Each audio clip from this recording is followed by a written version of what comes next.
Everyone, this is behind the scenes for PursuitPalooza. We're going to be tasting through all of our double oak barrels to see which ones are going to pass the test, the mustard, the sniff test, the whatever.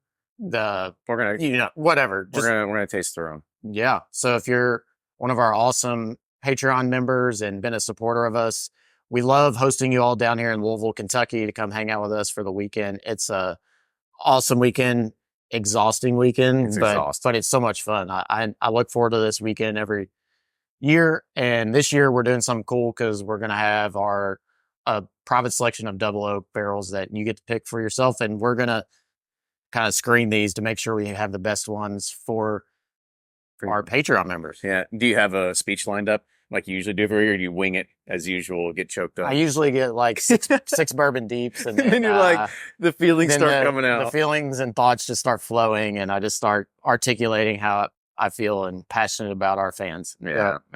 So, all right, let's do it. So what's cool, we actually use the stave finishes for our double oak inside the barrel.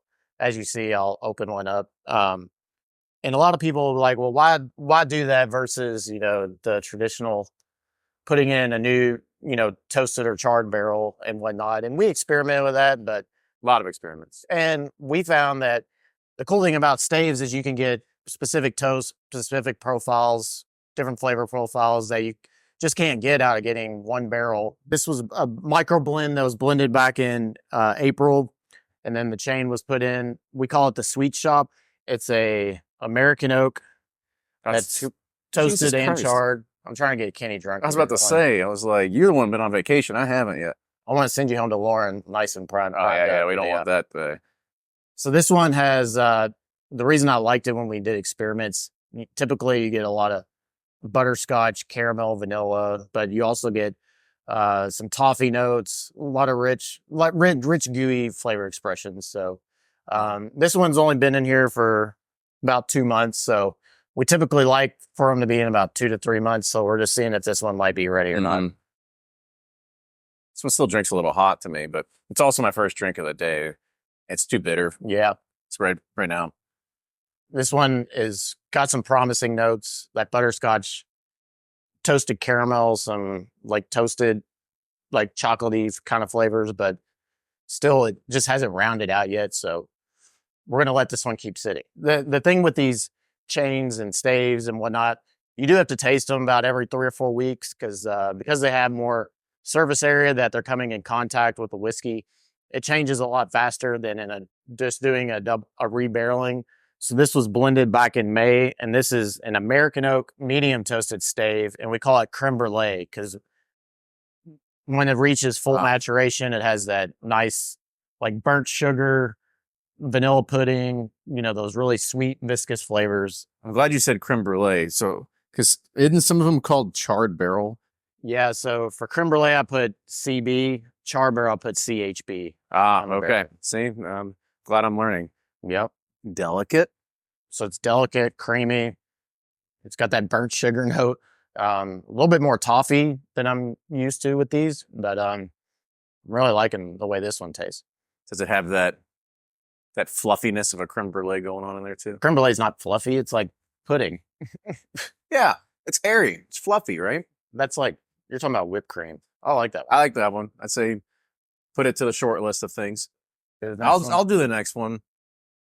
I do like how I think our mobile rick house here actually does help age it a little bit faster. Yeah, so we're in our mobile redneck rick house. So our warehouse in there is not ideal for aging because the hottest it gets is probably 80-ish degrees. Coolest it gets is like 50s.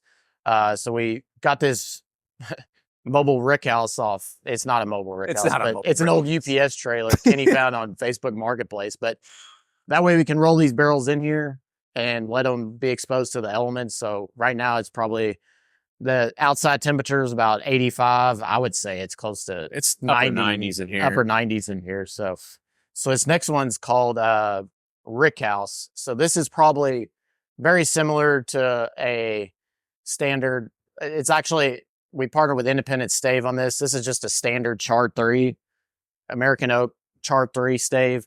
So it's going to be, a lot similar to a traditional, rebarreling double oak type of profile.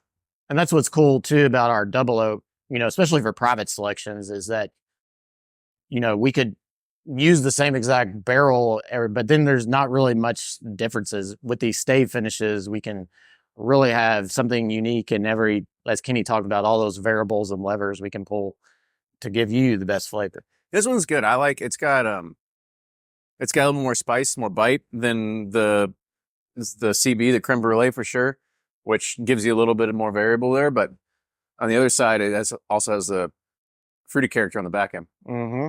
I don't know. It's just has like that really good, solid Kentucky bourbon and some fruity notes in there as well. Yeah. Made the cut. Made the cut.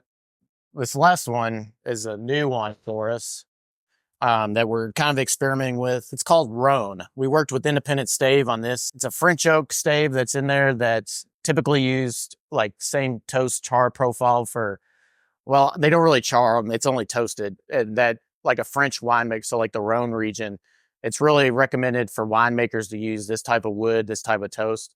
I experimented with it in small 200 ml expressions, and I thought it was amazing. But, you know, that was at 200, so now we're experimenting with full barrels. Full barrels. That's how it goes. We'll see. I see what it's doing. It's got this nice grape Kool-Aid flavor on the front. It just needs more time, but you can tell it's trending where I want it to, but it's not ready. We're not going to put this one out. No, I wouldn't think so. All right, let's move to the next station, whatever you want to call it. All right, so this is just American oak medium toast stave. This is what we use on our toasted bourbon. Well, half of it, half's American oak medium toast, the other half's French oak medium toast. But this is like a classic toasted bourbon profile. All right, so this one kind of reminds me of the CH one that we had in there, because I'd already tried this one before you did. The creme brulee one, you mean? Mm-hmm. Actually, this one tastes probably the best.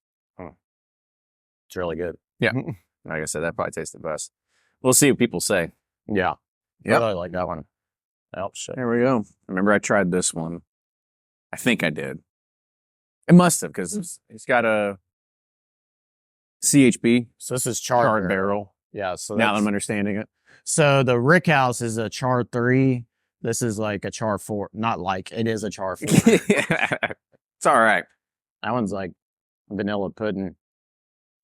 Honestly, I think it's a little boring. It is. I mean, it's solid. Yeah.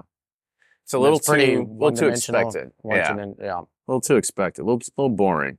Bob's boring bourbon. Like, yeah, like if I was to be picking a barrel, this would be the one that I was like, well, thank God it doesn't suck, but it's boring. It's safe. Yeah, it's safe. Well, that one's gone. She gone. RH. Oh, another Rickhouse. Mm-hmm. I've been a big fan of these Rickhouses, especially when they get... Are they mobile Rickhouses? Yep. Redneck Rickhouse. Redneck Rickhouse. On the nose, I already love it. It's got a little dried fruit in there. It's just like a dried cherry sort of taste to it. All right, now that we've tasted all these, we had to choose, what do you think? 3? 4? Probably 4. 4. Let's do 4. Okay.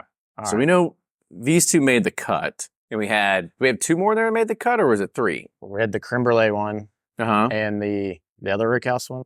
I'll go back in there. Which is that one and then that one, right? Yep. Or no, not the Rhone. These two. Okay. Yep. Okay. Yeah. Well, there we go. I think they're 4 great barrels. All right, cool. Be interested to see which one wins. Yeah. 4 double oak barrels chosen for Palooza.